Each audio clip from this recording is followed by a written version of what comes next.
So please welcome to the first talk of this afternoon. Our guest, which actually is the first international guest for End Summer Camp today, he works at building a vehicle system at a company called Faraday Future. He studied at electronic engineering at Washington University, Waterloo University, and during your master you worked with the university, right? Yep. And you worked for Tesla Motors, and you are a contributor for Hackaday.com. So please welcome Eric Evanchik. Thank you. I don't work at Faraday Future anymore, but Google that company if you want to read about a very strange automotive company. Anyway, today I'm here talking about CANtact, open source tools for automotive. It's something I've been working on for the last couple of years now, and just trying to share it with the community so people can play with cars. So a little bit about me. I redid the bio, but yeah, I'm from Canada. I live in Toronto. I did this stuff with the University of Waterloo where we built a hydrogen electric vehicle and a ethanol electric vehicle, both hybrids. Thank you GM, who gave us the car and the fuel cell and all the money and let us just like have fun, which is pretty fun. So yeah, University of Waterloo, that was the University of Waterloo Alternative Fuels team. And then I ended up doing a lot of work for GM through other people. Ended up at Tesla Motors for a little while, and now I live in Toronto, which looks sort of like that. But the main theme here is cars and, well, how they're intersecting with technology. So the issue is cars are computers. They're becoming more and more like computers. The reasons are numerous, but really safety was the first one. So some of the first really complex computerized systems you saw in vehicles were airbag modules. These were like giant modules originally, and now they are these tiny boxes. But that allows the vehicle to stop faster.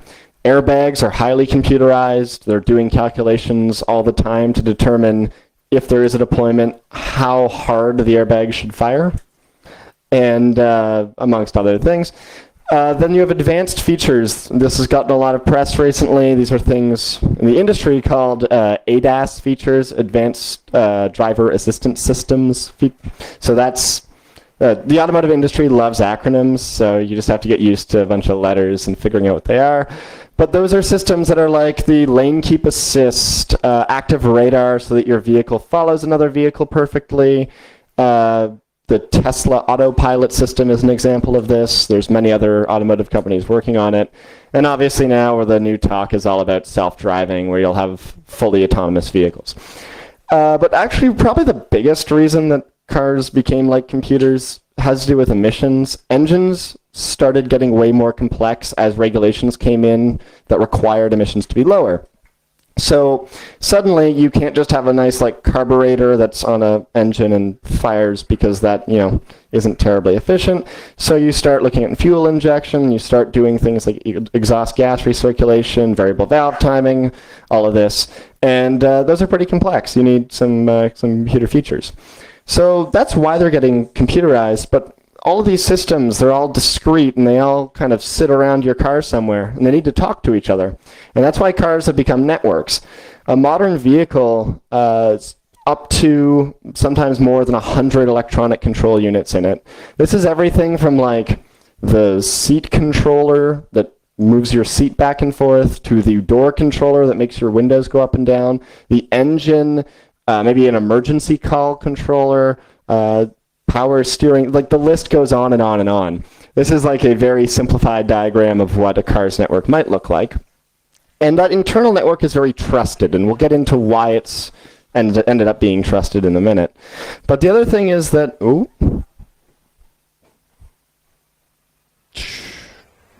we have an hourglass. Come on. There we go. I need to not touch my laptop at all. Cars are now on the internet, and this is fun. So yeah, it started in 1996 when GM launched OnStar, which was sort of the first connected feature. And now there's apps in many vehicles, and in 2018, every car sold here in the EU is going to have emergency call features. That means it has a cellular modem, it's going to have data and voice, so it doesn't matter what car you buy, if it's newer than 2018 in the EU, it will have a SIM card.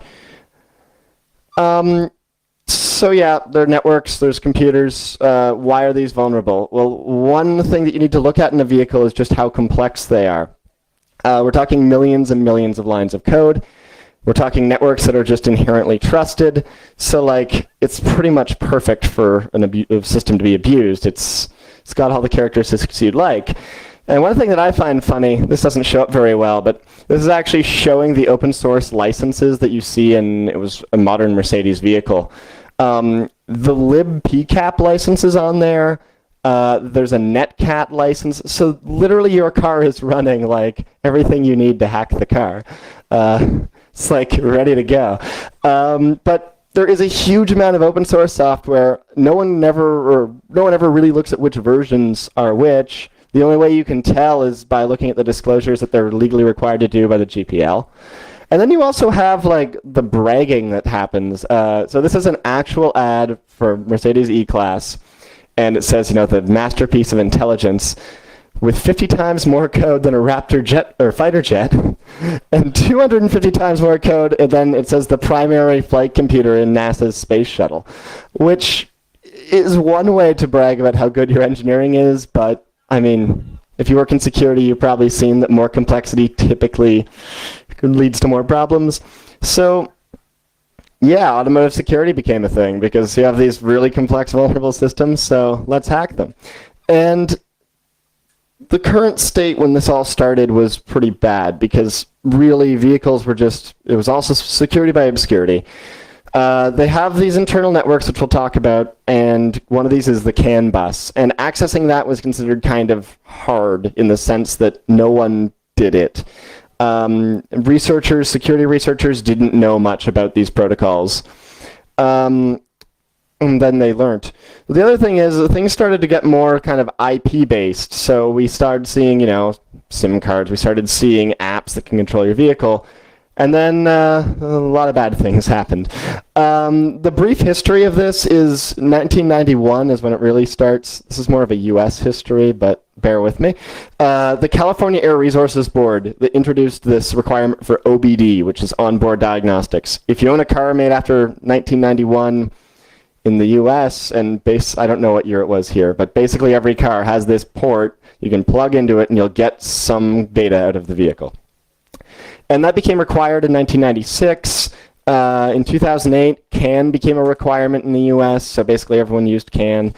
In 2010, the CAESS, which was a joint research between two US universities, they teamed up and did this awesome hack of I can't say which vehicle still because there was some disclosure problems, but they hacked a car and like found all this awesome like over-the-air attacks where they could shut the car off and all this. Then in 2015, the one that you may have heard a lot about recently was that Charlie Miller and Chris Valasek, they launched they did their whole demo at Black Hat showing, hey, we can over-the-air, attack this stock car. And then the other interesting one that people didn't hear about as much in 2015 was that finally, after like 3 years of fighting it out in the courts, the guys who did the research on the Megamos encryption, which is used by Volkswagen Group to protect their keys, so protecting starting the vehicle and entry of the vehicle, finally they were able to release most of what they found, which was really damning, like really bad crypto. And this brings us sort of to today. It's in the news a lot. Let's kill the Jeep on the highway. And also another fun one was you could use the app for the Nissan Leaf, which is an electric vehicle, and you could turn on the HVAC and do a few different things to the car. For authentication, it just required the VIN number, which is the number that's printed on the front plate of the car. Probably not the best password. And using that, you could actually kind of kill the battery of the car, and then someone would have to get it towed. So, like, someone figured this out before people started trolling people by doing that, thankfully. But that's sort of the history. But let's get into the network. So what is CAN? It stands for Controller Area Network. and it's a bunch of low-cost integrated controllers. So what this means is you can buy a microcontroller for like $1, and it might, if you buy the right one, have a CAN peripheral on it. So there's no like PHY and MAC like Ethernet. There's a transceiver, which is also really cheap. It's super cheap to do, and that's the main reason that this popped up. There's a few different types. You have the typical high-speed CAN, which is a differential signaling, so it's kind of like RS-485 or Ethernet. You have twisted pair of wires, and it does noise rejection.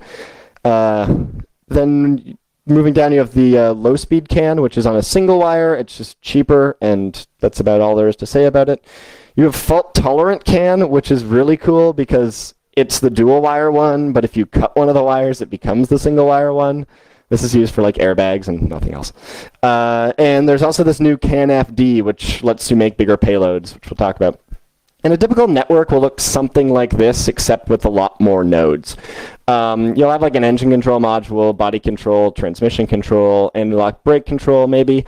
They're all on one CAN bus, and that's a differential high-speed bus. Then someone, in this case the body control module, which is pretty typical, it acts as a gateway. So that guy is going to send messages back and forth between these two different CAN buses. And on this, you have like the door control modules, you have an instrument panel for the speed and everything. And yeah, that's really all there is to a CAN bus with a lot more nodes. And as you can see, like this body control module, it's kind of like it's like a gateway in the the normal IT world. It's taking in messages and passing them on depending on what they are. So the way that a CAN actually works, there's really just a few terms you need to know. A bus is like the collection of all these controllers. It's the actual physical wiring. They're just all on a bus. A frame is one single, we'll say CAN packet, so one kind of atomic CAN message. And it has three things that you probably care about. The identifier, which just is a number from 0 to hex 7FF. Oh, sorry. 7FF for the standard frames. And that tells you what this message means. There's a data length code, which just says how many bytes of data are there. And then there's 8 bytes of data, and that's it. This is kind of interesting when you compare it to Ethernet. There's no like source MAC address or destination MAC address. It's just this one identifier. And that leads to some security problems that are pretty evident. But just to look at how it works, you typically have something called a signal database. And this is programmed like, when they design the car, they design a signal database. It's programmed right into the firmware. And that's how when you send a message, the guy on the other end knows what that means. So in this case, engine control module is sending 8 bytes of made-up data with the ID of OX123. So if we stick some data in there, these first 2 bytes, the signal database is what will tell you if you look at ID OX123 on this bus, and you look at bytes 1 and 2, those come out to be the engine RPM. And it can do some fancier things, like tell you to multiply or add or subtract, but that's really all it is. You just look at some bytes, and that's a number, and you're done. Now the instrument cluster can display it.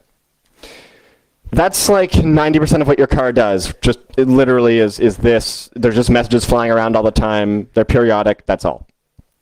Diagnostics is the other thing. This is done when you bring your car in for service or when you play with it yourself.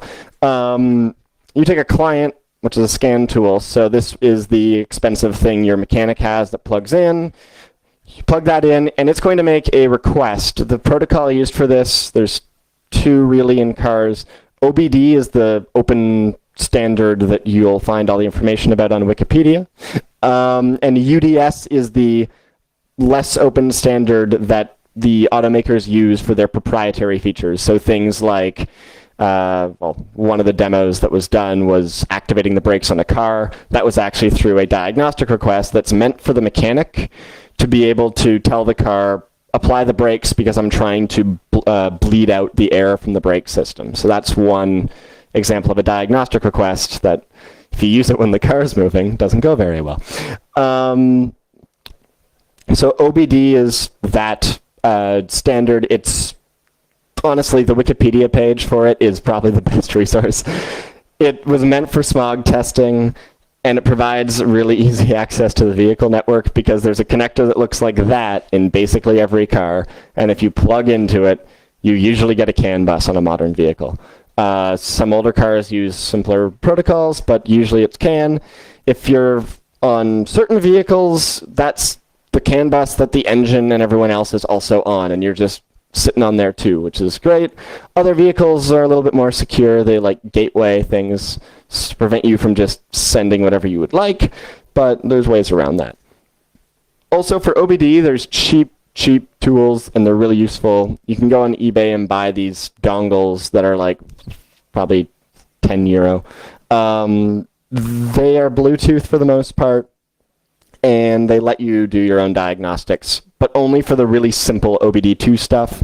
They're still kind of fun to play with. Just quickly getting into the tools. So this is kind of what I've been focusing on, is the tool side. And the reason is because a lot of them are very expensive. Vector is the big name. It's a German company. They make like all the stuff that the actual automakers use. As a result, if you would like one of their tools, you're looking to shell out usually like, 5 figures in US dollars, which is not something I'm going to do. Going down the list, you have some companies like Cabasser who make cheaper options, but they're still like in the thousands, so still, eh. Then there's the Pecan Grid Connect tool.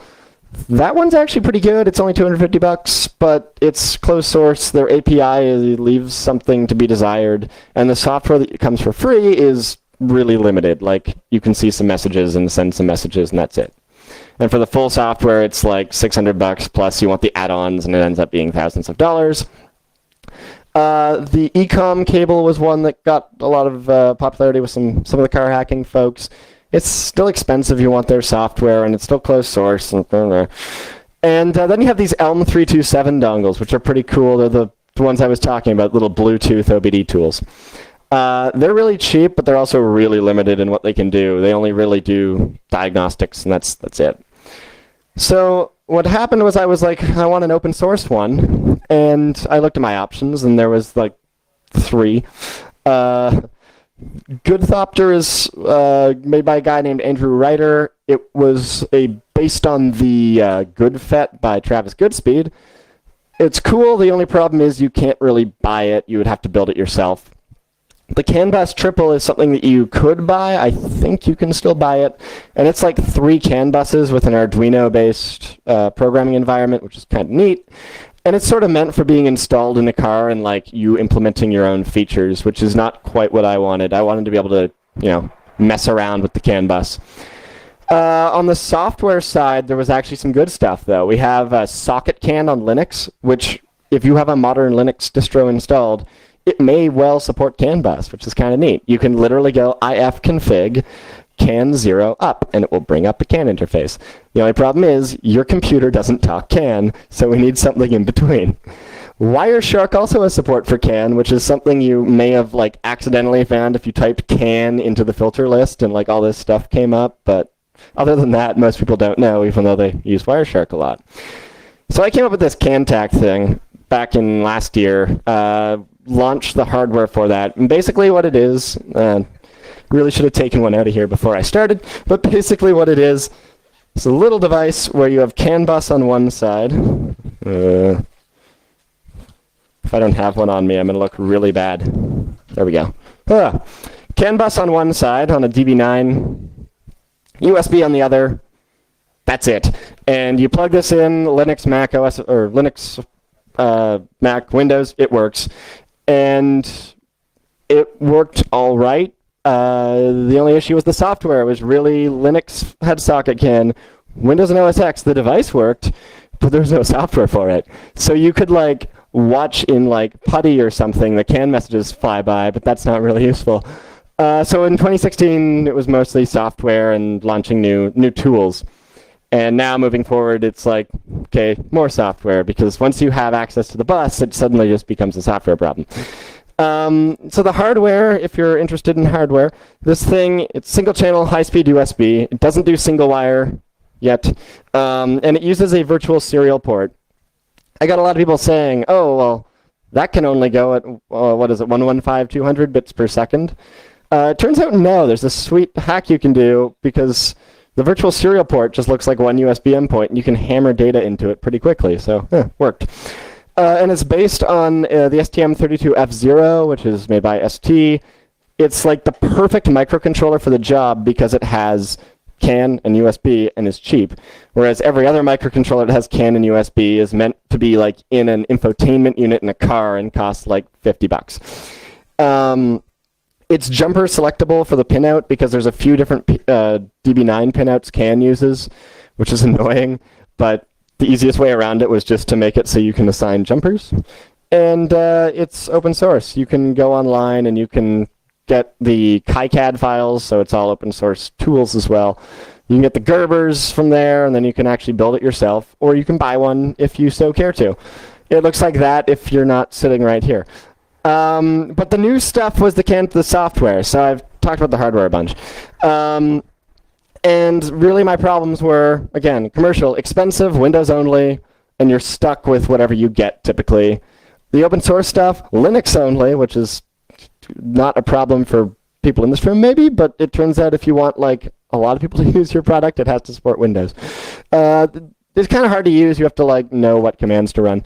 And there's limited graphical tools. It's, you know, you can get nice dumps into a terminal, but that's not everyone's cup of tea.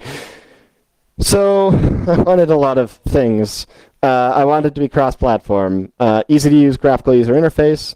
I want to be able to do that raw CAN stuff, just the messages that are always flying around, as well as the diagnostics, the request and response. And I want it to be easy to extend so you can hack it. Hardware agnostic, so like if you have one of these, great.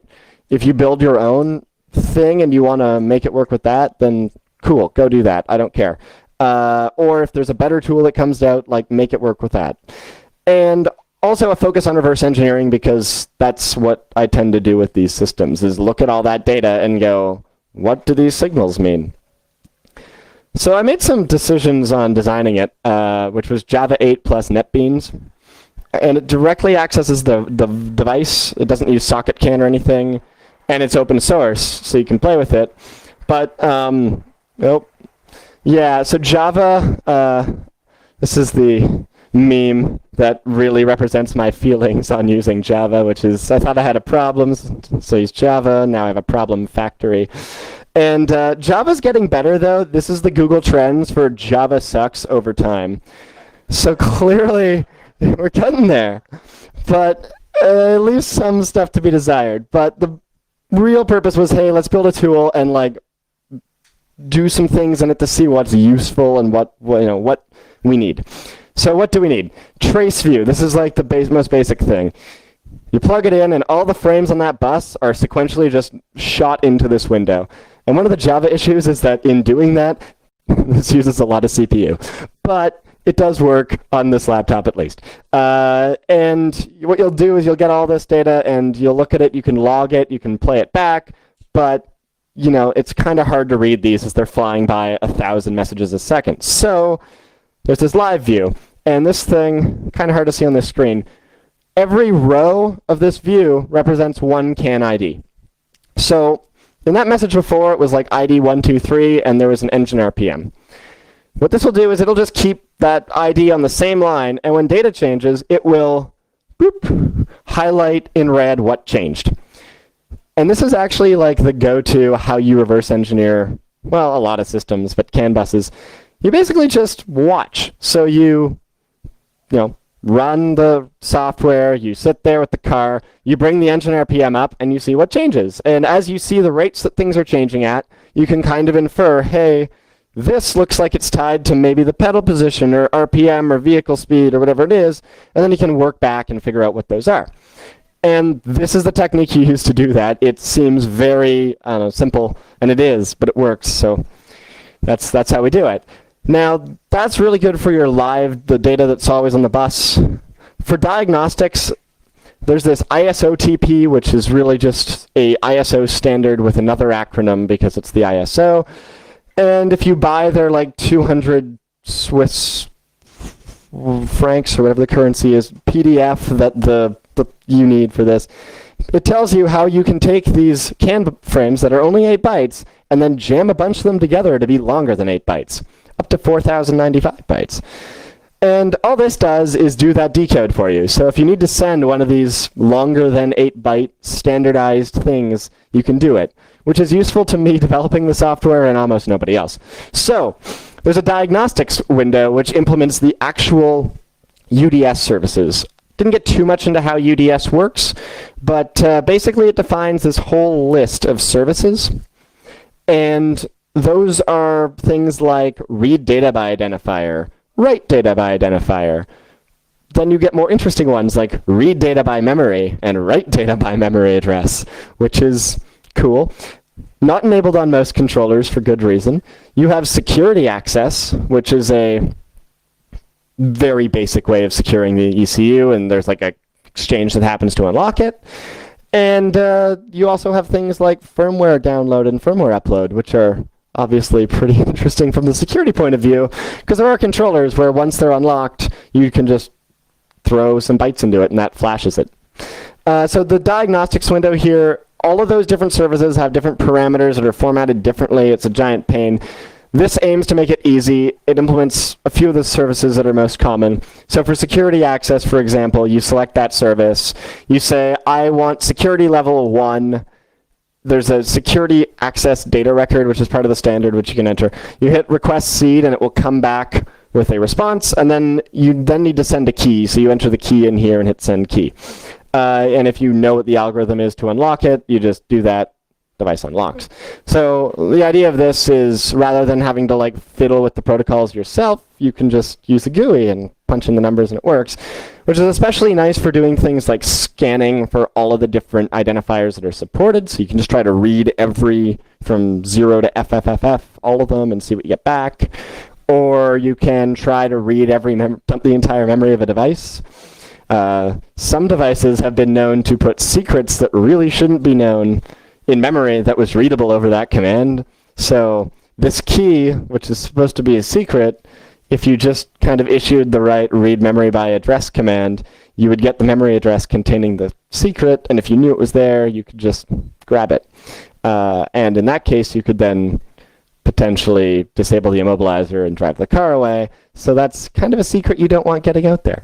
So the diagnostics are a very interesting perspective, both from the hacker side of like, I want to know more about systems and I want to like do stuff with them, because you can fix your own car if you know how to do diagnostics. It's also interesting from the security perspective, because these are protocols that were never really meant to be touched by anything but the official tool. And if you're not the official tool, you can, I mean, any time that you see that in security where they just assume no one else will touch it, it usually doesn't end well. And this is a perfect example of that. So diagnostics, super fun. So the other thing here is the scripting side. So it does JavaScript-based scripting right now, which works. And it gives you 2 callback functions, basically. And when it receives either a CAN frame or an entire one of those longer payloads, it will call it and give you the data. And then you can transmit, or you can log it, or do whatever you'd like. One example of this that we've done is for extracting security keys through a different means, which is really archaic, but works. The unlock, I don't have a good picture of it in this set of slides, but the unlock for vehicle or the security access is very simple. There's this thing that you send requesting a what's called seed. It's supposed to be a random number. It gives you that random number back, and then you use that to generate what they call a key, which is a strange name, but really it's a challenge and a response. All it is. Here's the problem. Usually the challenge is a fixed number. The reason for this is they don't want to put the algorithm for generating that challenge into your car, because they use that same algorithm everywhere. So if they put it in your car and you get it, that could be bad. That was the idea. Then you have the other problem, which is the challenge and the response are both only 2 bytes long. So you can just brute force it in a relatively short period of time, like maybe a couple days if it's implemented all of the timeouts correctly. So if it stops you from, it'll only let you try 5 times and it will lock it. But then you can just reset the controller and try again, or power the controller off and get on again and try it again. So you can script some of this and just say, all right, give me your static challenge, and here is the response of 0. Now here's the response of 1, and let's keep going until I figure out what the valid number is. But I know it's between 0 and FFFF, which is not that big of a key space. So that's a lot of the scripting on this is you can automate these, you can write tools to look at packets and do other kinds of analysis to aid reverse engineering, and really whatever people come up with. It just leaves it open-ended. So as for what's next on this tool, I did kind of bash Java really badly in the earlier slides, considering moving it to C++ and Qt. But I haven't figured out if that's like less or more evil yet. It is better on performance. So if anyone has any like strong opinions on Java versus Qt or Qt, let me know, because that's sort of a decision that's in the works. I'm able to do more protocols. So I talked about unified diagnostic services, which is cool. But there's also this thing called CANopen that exists in the world of industrial automation. And there's also a few other weird CAN protocols like Modbus over CAN. It'd be nice to support those. The databases I talked about, that whole lookup of these bytes mean this, right now there's no support for that. There is a kind of quasi-unofficial standard in the automotive industry called DBC files. You can find some of these on sites like opengarages.org, and they actually are a file that tells you what all the stuff means. Sometimes they leak out of companies, and sometimes people reverse engineer them. So it would be nice to support those, so you can just plug in, and instead of seeing a bunch of bytes, you can actually see, oh, engine RPM is this, and vehicle speed is this, GPS coordinates, all that stuff. And more. You can just keep going with this stuff. There's tons of features packed into vehicles, and you could write different tools to kind of attack or analyze every different little piece if you wanted to. A fun bonus, if anyone's into Golang here, I'm kind of a fan. You can do it from with CANtact. So Go can drive a CANtact device on all platforms. I wish Go supported better graphical user interfaces, or else I'd be using this for everything. But basically, it's quite simple to create a device, set the bit rate to mode 6, which is 500 kilobits per second, open the connection to the bus, and then I want to send a frame. I just create some data bytes. Then I create a frame, which is the ID, the data length, and the data, and I write the frame. Then I want to read a frame back, so I just, hit read frame, which is a blocking call, and then print out the frame. So this is just like sends a frame and receives one frame, which is not that exciting. But what is awesome with Go is it has concurrency features where you can just like stick this into a Go routine, and it will like sit over there and just collect frames for you in the background, and works very nicely. So if you want to play with this in Go, you can. Quick mention of what's emerging in the automotive world. I've been talking about CAN for like too long now. Started doing this stuff back in like university, like I said, and went to my first security conference talking about OBD and things like in 2012, and I'm still doing it because it hasn't changed much. But it's starting to change a little bit. Crypto CAN or MACT CAN or whatever you want to call it is basically applying cryptography to the CAN bus. This has a lot of challenges, namely that these are real-time systems that need to know data like reliably every 100 milliseconds on the dot. And adding a delay to do crypto is not necessarily something that you would like to do. Now, of course, you say, well, that's fine. Let's just throw more processing power so we can get a delay that's small enough. The other thing about this is, unlike your laptop where you bought it and you paid for the hardware and someone else is going to run software and they don't really care about how much resources you have, in the automotive world, if I want to add more computationally intense functions, I have to add cost to the vehicle because that's a more expensive processor. It probably is more software. It might be more power, and then I need to redesign, the PMIC and things like that. So it gets really expensive to do some of this. And the other problem is it's not very clear that it would help much. Doing a denial of service attack on a CAN bus is literally just a matter of sending frames fast. If you're connected in any way, you can take the whole bus down. So this protects against forged data. It doesn't really protect against other classes of attacks. Then the other problem that you have is it's really hard to do this in a supply chain. So one thing people forget about automotive is it's not like Mercedes-Benz makes your car and every part in it. everything is made by somebody else. So like someone might make a controller, someone else writes the software for it, and then someone else puts it together, and then finally Mercedes gets it and slaps it in a car. And it's really hard to do things like secret distribution through those supply chains and make sure they line up, because you don't necessarily know which controller is going to end up in which car. So you need to start putting in fancier features, like it needs to be able to learn the keys, or it needs to be able to assign the keys at runtime, whatever it is.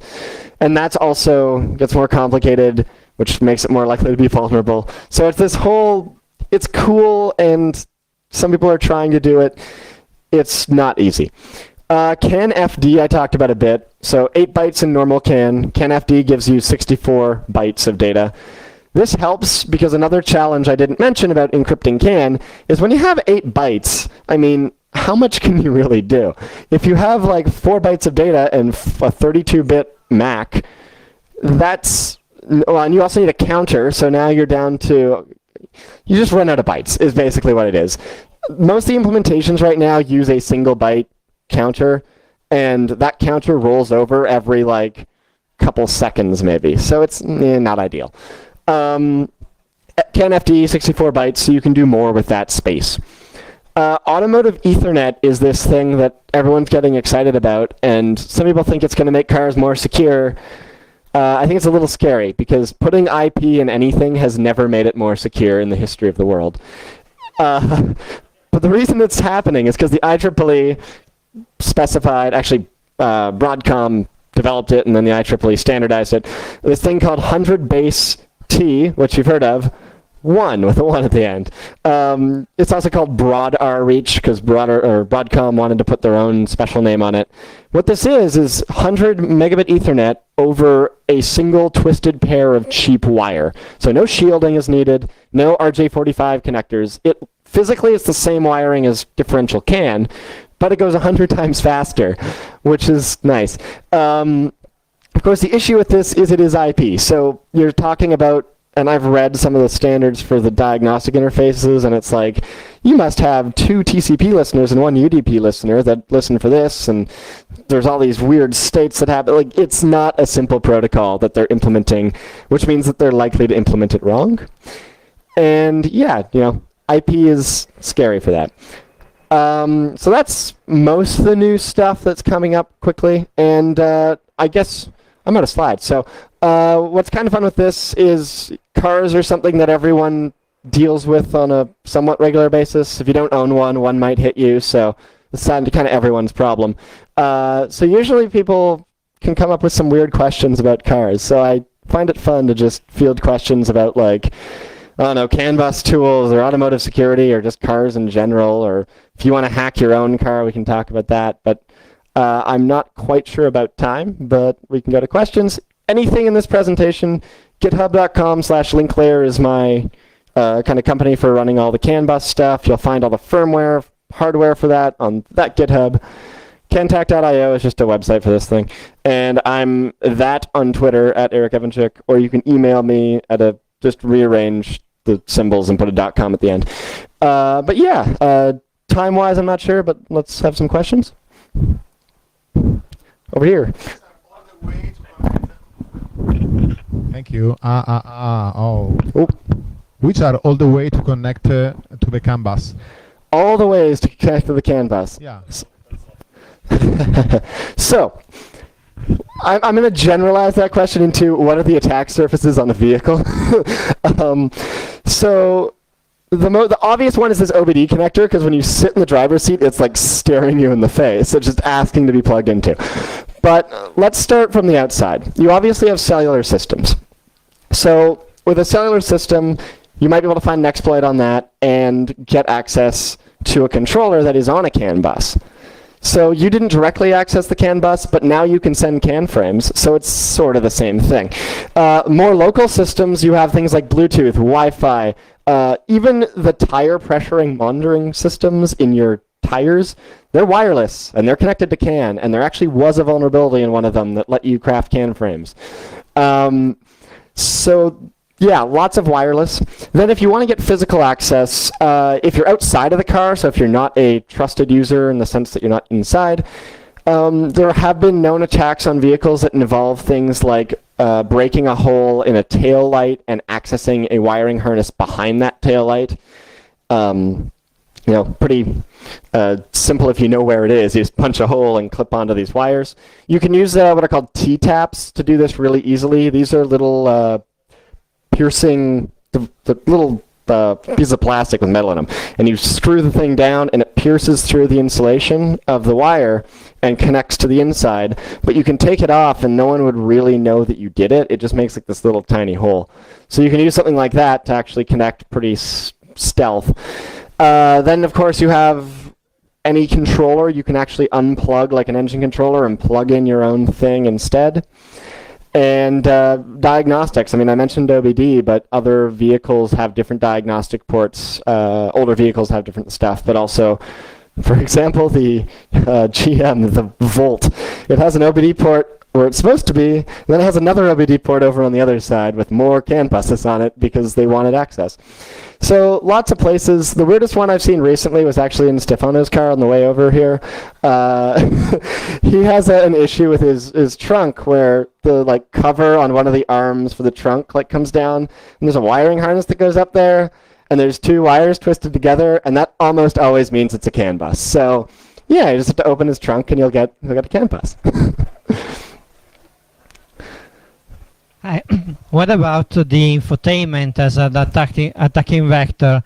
I had in my own hand the source code of the infotainment of the Mini, and it was a 4 million mass spaghetti code based on a very old Linux installation without any kind of patch.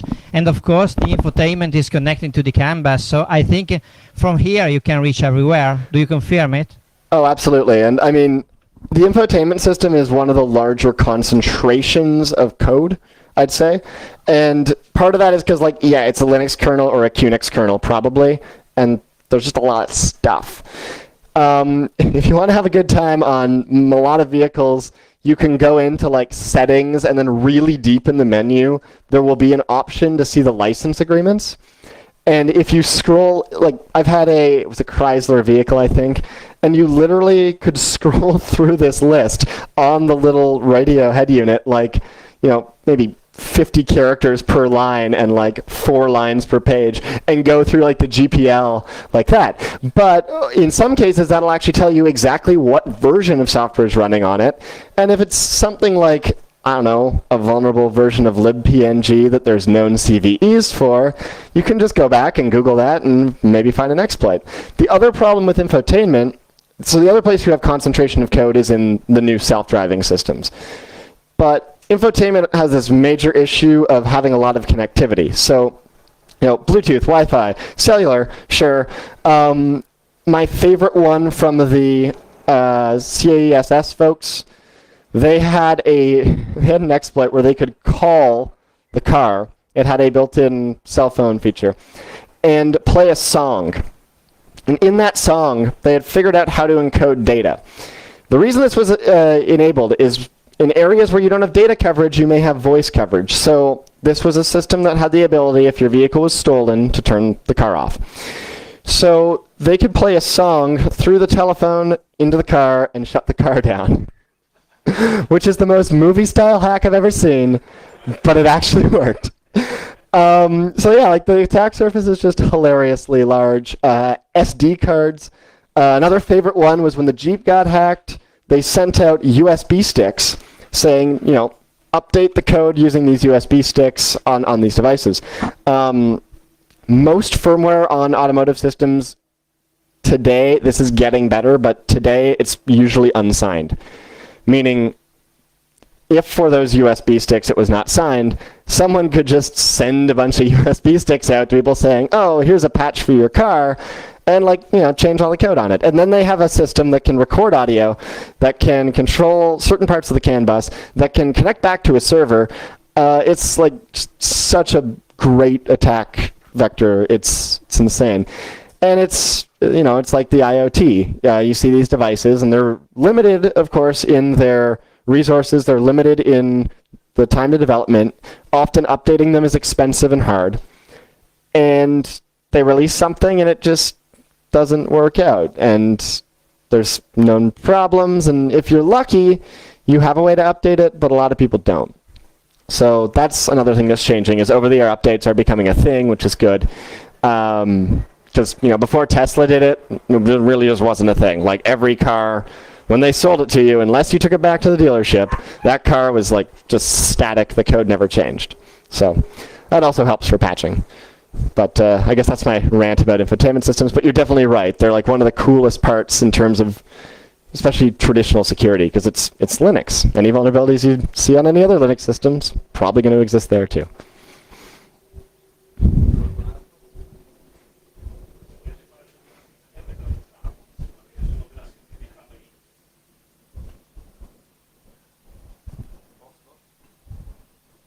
Cool.